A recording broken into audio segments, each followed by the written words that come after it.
എന്നോട് പറഞ്ഞു തന്നൊരു കാര്യമാണ്, മോനെ നിന്നോട് ആരെങ്കിലും എന്നെ മോനെ നീ എന്നൊക്കെ വിളിക്കുന്നത് അമ്മയായതുകൊണ്ട് പിന്നെ ഞാൻ ക്ഷമിച്ചു പോട്ടെ സ്നേഹത്തോട്.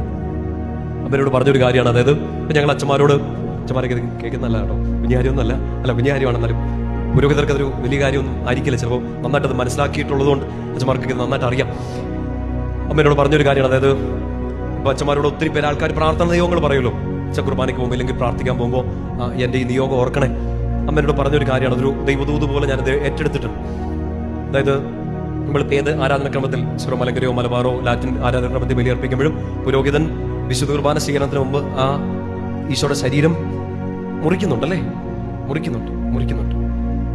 മുറിച്ചിട്ടാണ് അത് പിന്നെ തിരിച്ച് രക്തത്തിൽ മുക്കുന്നു. റോസ്മ ചെയ്യുന്നതിനെ കുറിച്ച് നമ്മൾ പ്രാർത്ഥിച്ചിട്ടുണ്ട്, നമുക്ക് അതിനെക്കുറിച്ചൊക്കെ അറിയാം.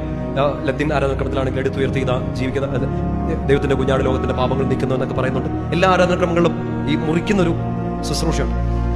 അമ്മയോട് പറഞ്ഞതാണ്, ആ മുറിക്കുന്ന സമയത്ത് എന്നോട് ചിലപ്പോൾ ഒരു 100 പേര് പല നിയോഗങ്ങൾ പറഞ്ഞിട്ടുണ്ടാകും. പക്ഷെ നിനക്കറിയാലോ മോനെ, ഒരു പുരോഹിതന നിലയിൽ ഇന്ന് നിന്നോട് പ്രാർത്ഥിക്കാൻ പറഞ്ഞവരിൽ ഏറ്റവും സങ്കടമുള്ളവര്, ഏറ്റവും വലിയ വേദന അനുഭവിക്കുന്നവർ, അല്ലെങ്കിൽ നിന്റെ തന്നെ ഒരു പ്രശ്നം ആയിക്കൊള്ളട്ടെ, നിന്റെ ഏറ്റവും വലിയ സങ്കടത്തെ ഈശോയുടെ ശരീരം മുറിക്കുന്ന ശുശ്രൂഷയുടെ സമയത്ത് ഓർക്കാൻ പറഞ്ഞു.